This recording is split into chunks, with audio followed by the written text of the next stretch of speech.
Así ganó el Manchester City de Pep Guardiola su primera Champions. En este video vamos a analizar las claves que le dieron la victoria al conjunto de Pep Guardiola, el gran planteamiento del equipo de Simone Inzaghi que estuvo muy cerca de poder ganar su cuarta edición de la Champions.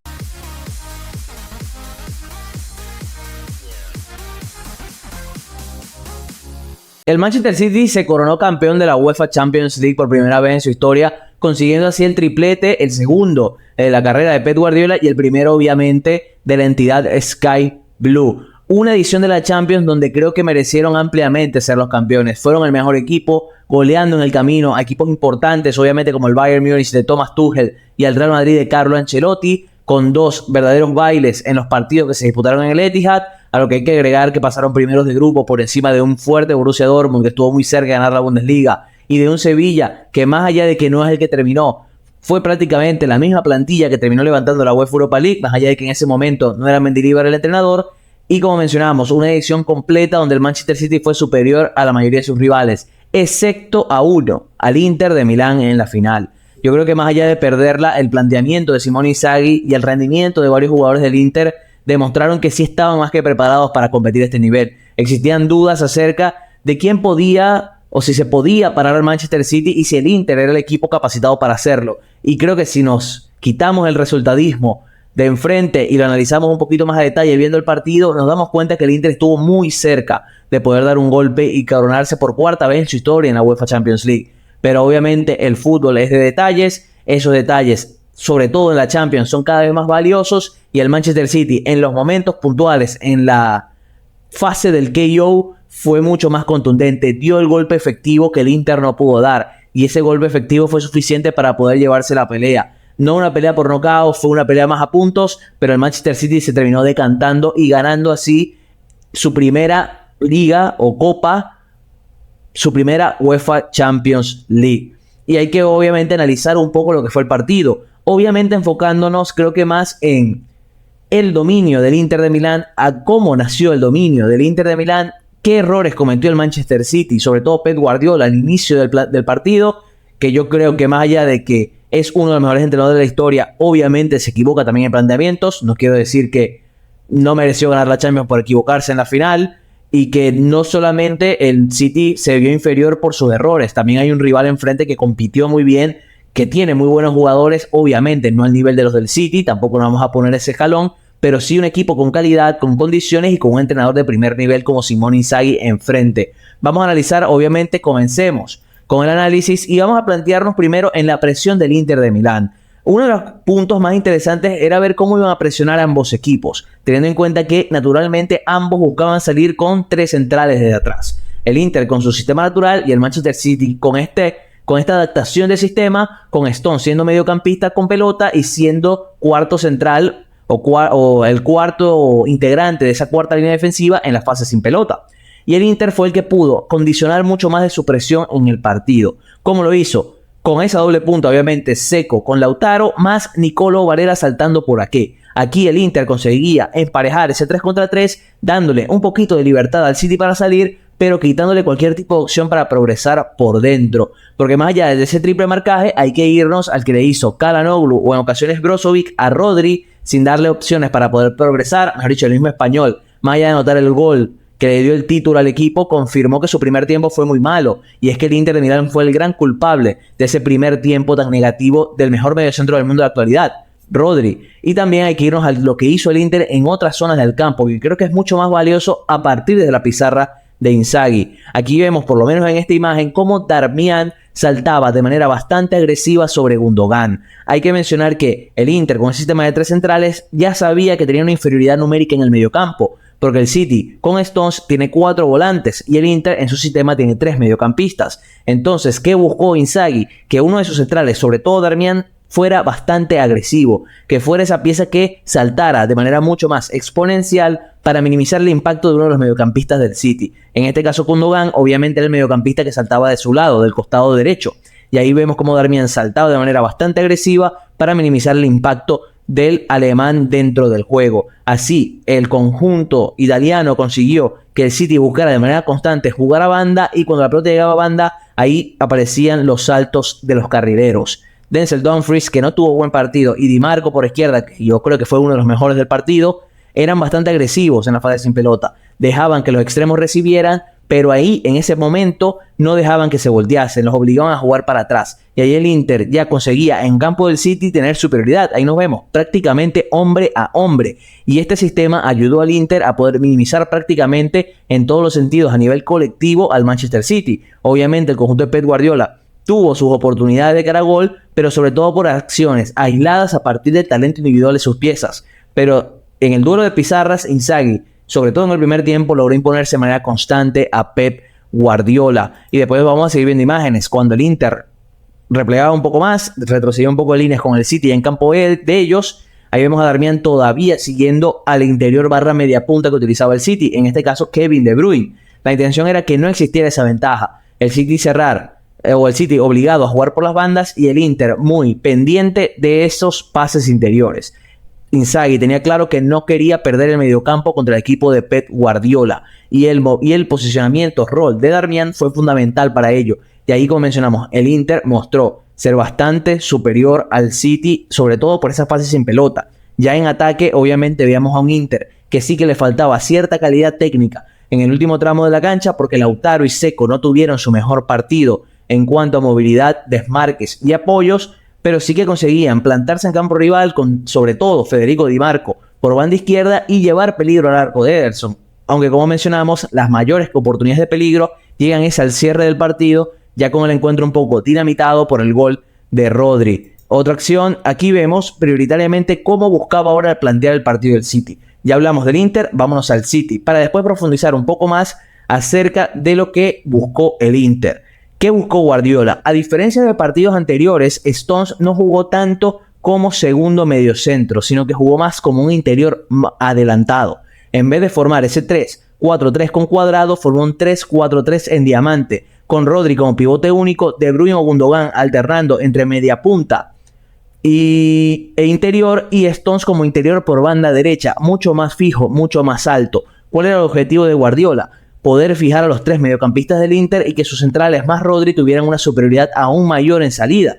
Lo que ocurre es que el planteamiento del Inter fue mucho más inteligente porque previó este pequeño movimiento, porque la intención del Inter era maximizar obviamente y minimizar la salida de pelota del City en la zona de la pelota. Cuando el City tenía la pelota por banda izquierda, la presión se iba a banda izquierda y ahí dejaban un poquito más abierto, más solo al interior derecho del City. Y eso pasaba también cuando el City buscaba salir por derecha. O sea, la intención del Inter fue tomar un riesgo, emparejar por un lado y darle libertad al interior del costado opuesto del Manchester City y ahí obviamente desligarlo del juego y alejarlo. Ahí el Manchester City no encontró soluciones, no fue un equipo agresivo. Yo creo que el Manchester City, teniendo en cuenta lo que venía pasando, lo que le ocurrió en la final hace un par de años y lo que le había pasado en repetidas ocasiones en la UEFA Champions League, tomó la decisión de no tomar tantos riesgos. Y creo que Guardiola fue un poco más inteligente en este sentido. En un contexto donde no podías arriesgarte tanto porque el rival te estaba superando, era mejor estar más tranquilo y no cometer errores. Más allá de un riesgo que te pudiera llevar a la victoria, es mejor no cometer errores que te lleven a la derrota. Ahí Guardiola priorizó ese pragmatismo más único, obviamente basándose todavía en su idea, pero con esos puntos bien marcados. Aquí vemos una imagen donde se ve bastante claro cómo defendía el Inter, con Acerbi, Bastoni con Haaland, Di Marco con Bernardo Silva, Dumfries con Grealish, Darmian muy pendiente del interior que cayera por su costado, Brozovic con Rodri, Çalhanoğlu también pendiente de Stones, ahí se intercambiaban mucho los roles y Gundogan era la pieza que quedaba un poco más libre. Mejor dicho, si nos vamos a la única acción de peligro o una de las pocas acciones de peligro que tuvo el City en el primer tiempo, nace de esa manera. Rodri recibe, toca con Gundogan, Gundogan descarga con De Bruyne y ahí el movimiento fue ideal porque la intención del City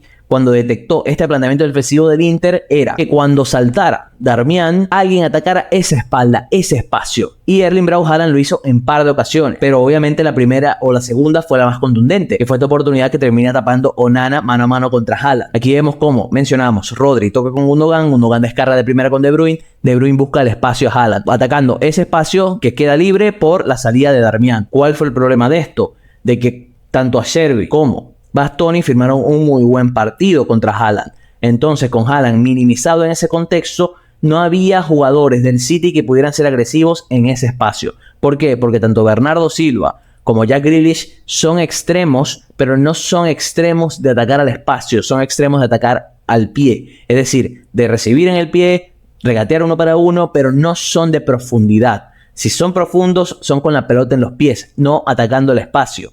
Y ahí el Manchester City perdió agresividad, fue un equipo mucho más predecible y el Inter se sintió mucho más cómodo. Porque el Inter, obviamente, en el fútbol hay que entender que en ocasiones tú tienes que ceder ciertos espacios, porque no puedes llegar a todos. El Inter cedió ese espacio entendiendo de que el resto del funcionamiento te podía funcionar o te podía servir para poder minimizar al Manchester City, y ese espacio el City no lo pudo atacar. ¿Por qué? Porque el Inter se sentía más cómodo ante la ausencia de extremos profundos y no regateadores, sino agresivos atacando el espacio.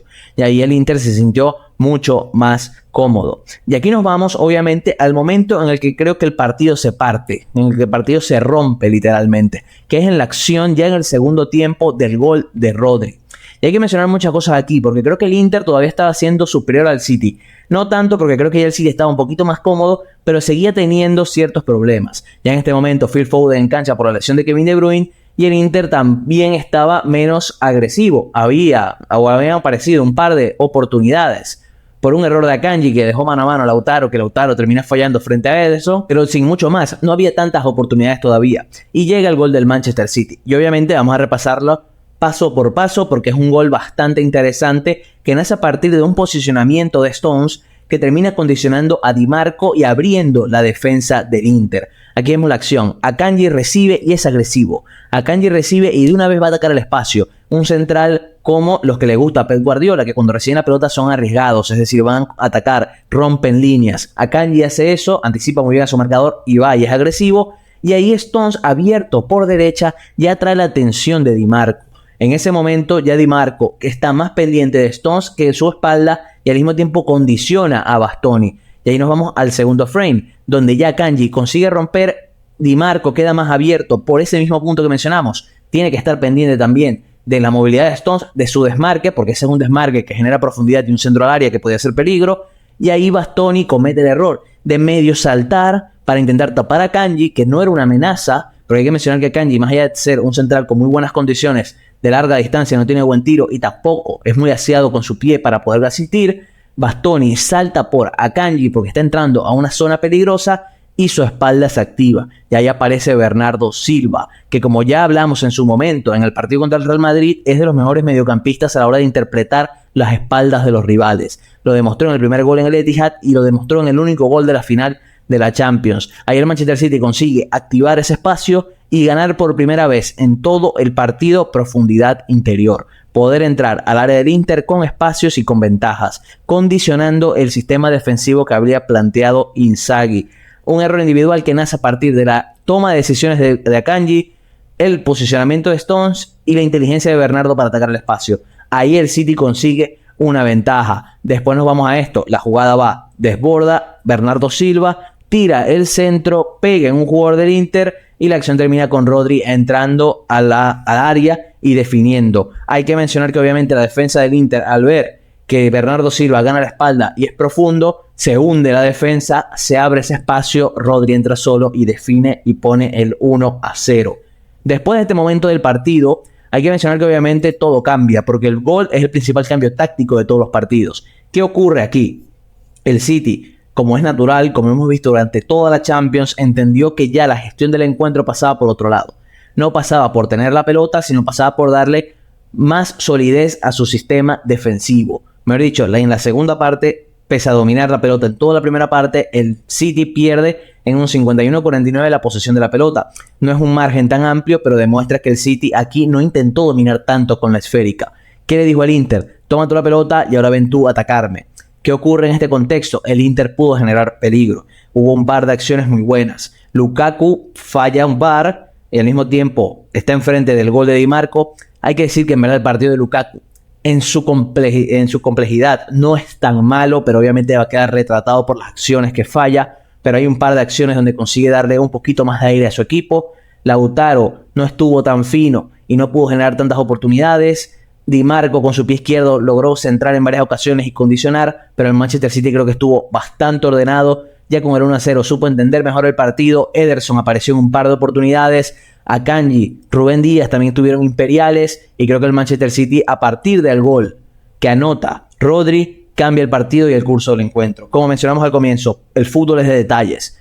la acción más clara del partido no sé si la tuvo el Manchester City, pero lo que sí pudo hacer el Manchester City es convertir esa oportunidad en gol y después cambiar los roles del encuentro y obligar al Inter a tener que tomar riesgos. El City no fue capaz de generar más peligro a partir de las contras porque obviamente entendió que el partido también iba por otro lado y el Inter consiguió muy bien encerrarlo también y generar un par de acciones. Yo creo que este es el resumen más o menos del partido. Gran planteamiento de Inzaghi. Creo que una buena respuesta de Guardiola, sobre todo con la posición de Stones en la segunda parte, pero creo que en general el Inter fue mejor, pero el City se quedó con los detalles y al final en la Liga de Campeones, un torneo tan importante, los detalles son valiosos y el City ahí logró imponerse. Si tuviera que hablar de 3 jugadores a destacar, obviamente diría Stones, obviamente Rodri con su gol, y creo que Ederson y Rúben Díaz también aparecerían en el podio. Si hablamos obviamente del Manchester City y del Inter, más allá de perder, creo que hay que valorar mucho su partido. Un gran encuentro de Acerbi contra Haaland, lo secó casi todo el encuentro. Haaland prácticamente no tuvo oportunidades para anotar. Di Marco por izquierda fue un cañón y fue una bomba que le hizo mucho daño al Manchester City. Brozovic firmó un partido de un medio centro de primerísimo nivel y creo que después hay que agregar a Calhanoglu y a Varela, que creo que hacen un buen partido, sobre todo sin pelota, y después con pelota sí quedaron un poco a deber, pero sí que fueron piezas importantes en el sistema. Este es nuestro análisis de la victoria, el Manchester City 1-0, que le sirvió para ganar su primera UEFA Champions League. Le preguntamos a ustedes, ¿piensan en este momento que el Manchester City es el mejor equipo del mundo? ¿Cuál creen que fue el mejor jugador de la final de la UEFA Champions League? Suscríbanse a nuestro canal, denle me gusta al video, compártanos si les gustó, escríbanos en los comentarios si les gustó nuestro video y obviamente estén pendientes de todo el contenido que estamos publicando en el canal de YouTube de Fichajes.net.